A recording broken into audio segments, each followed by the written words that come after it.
Hi everyone, I'm the Red Rodent, and today we're going into Enter the Arena, Episode 3.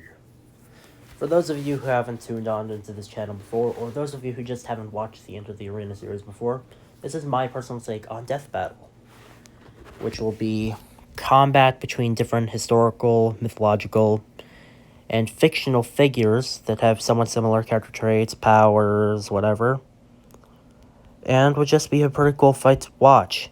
Unfortunately, none of these fights have actually happened in the canon, and some of these fights might become fan videos at one point or another by other people. If I actually get a prop department, then I could make that, but we'll see about that before we decide. And let's get into episode 3. So, episode 3's first challenger comes from heaven, falling down as he tried to make humanity's life better with free will, somewhat similar to a Promethean story in Greek mythology. However, he has fallen down to the pride ring of hell, Pentagram City, where he rules in boredom, seeking enjoyment, seeking emotion, because he has been so tired and so stressed from seeing the worst of humanity. His daughter runs the Hasbin Hotel, and he's trying to help her out with this adventure as of the last few months, but he has not been quite successful. In reality, he's tried to shun the idea because of his personal experiences.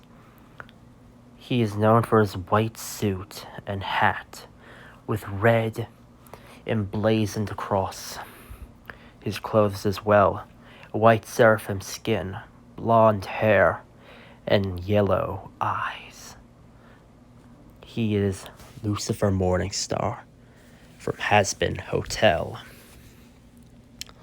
Meanwhile, Los Angeles, the city of California. Why are we going here? Well, this variant from across the multiverse originally waged war against heaven so he could fill his own pride-based exploits. He decided to become God. And people weren't exactly happy about that, so he fought off armies of angels until he was imprisoned in hell. And he eventually managed to escape hell for a few years and got a vacation in Los Angeles, where he now runs the hotel known as Lux, where he plays piano every day while singing for the patrons of his club. He loves chaos, he loves carnage, he loves the depravity of mankind, but yet is also surprisingly sweet and caring towards those he loves and those he views as innocent, with his sole purpose in mind to punish sinners. He is Lucifer Morningstar, Samael. Now, let's get into the powers, feats, and weapons of each character. So, Lucifer Morningstar, in the Hasbin Hotel series, has wings related to his angelic nature. He has been cited as a seraphim on the in the show, which states that the seraphim nature is somewhat like a midway gate through heaven in terms of the nine rings of heaven. He also has enhanced strength and durability that cannot be beaten unless by another divine being, such as an angel, or a powerful hellborn demon. In addition to this, he has also been shown as having a wand, which can transmute some form of matter while he is in hell. Lucifer Samael, Morningstar, has enhanced durability that similarly can only be beaten by divine weapons or the power of another divine being. His strength in the real world has been applicable to hold back trucks. His real form burns to a crisp and scarred with the devilish nature that he is known for across mythology, has set armies of demons back, growling, crawling, begging for mercy before him. Meanwhile, his wings in a realistic setting have held back a barrage of bullets and allow him to fly great distances without any exhaustion. While in the heaven setting, he has led an army against heaven. And in hell, he is the only being that can safely make it through other people's dreams, other people's destinies, while also allowing others to do the same. He's the only person who could view the nightmares that people go through every single day. And he manages to wade through most of them. The only time he was caught was with guilt he had against his brother. And even then, that was only because a hell loop was temporarily created for him. And when that loop was over, he managed to get back to his everyday life with no other consequences after.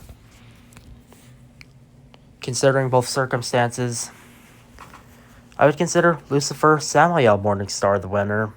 This may be a bit of a controversial decision, but there are a few reasons why. First off, Hasbin Hotel's Lucifer, although he has a wand that can transmute matter, and he gave a beatdown to Adam in the finale, Lucifer Morningstar was never fighting someone on his level. He never fought another seraphim. He never fought another angel similar to him in power level. His purpose in Hasbin Hotel is to be mostly comedic relief who tries to outclass Alistair the radio demon with songs and musicals, which I don't know to this day how they exist, and that should probably be a dumb ideas video later, but point is that they haven't shown his feats off. They haven't demonstrated what he could actually do with his powers. They haven't demonstrated it to a great extreme or put him in an actually life-threatening circumstance. He wasn't even trying to fight. He could turn into a snake, but then again, all Lucifer variants can do that. And he can transmute matter with his wand, and he has fiery fists. But when you're not fighting against someone on your level, you can't really determine the strength or power. In terms of motive, he did it in an altruistic method. Everything he's done was because he wanted to make people's lives better. But in reality, in nearly every circumstance, he always lost something in the end. Although Serpentius he didn't really know, it was one of his daughter's friends, and the second time he came, and he lost, and Serpentius died. He went up to heaven, but no one knows that except for the people actually in heaven. The first time he tried to change something, he was sent to hell, and he was forced to see the side effects of free will on a natural world. And he went into a depression that lasted 10,000 years. Lucifer Samael, on the other hand, his entire motive in the original part of the series was to lead an army against Satan, against God, an army against heaven, because he was bored and he was prideful. Lucifer Morningstar, in this case, was one of the most powerful angels, only rivaled by the older brother Amenadiel, and he led an army of former angels and devils from heaven and hell to get heaven. And he did this in another occasion as well, and he won. Even though he was forced to even though he was forced to fight. Even though he was forced to go to heaven to save his love. A place that, if he was to go there, he'd die. Even when he gave up a protective ring to save him, he still was able to not only survive in heaven, but also have enough strength to fly back down to Earth without having any physical consequence. This man has dealt with pain tolerance greater than most characters in fiction, or at least most characters in fiction on a similar stance as a divine fallen being. And Lucifer Samael Morningstar takes the cake. And also, he takes the cake not only as the winner of this match, but also as the best incarnation of Satan possible. Well, not Satan, he's Lucifer Morningstar. People just call him Satan. It's a very weird thing in the show. They try to make some jokes as to why some of the different memorabilia exist and what his different mythos have come throughout the years. But I won't explain that now. I will let you guys go through that show with a few spoilers outside of the ones that I already gave you today, and hope you have a great day, everyone. Cheers. Oh yeah, like and subscribe as well if you want. Not gonna be pushy, but please like and subscribe. Bye.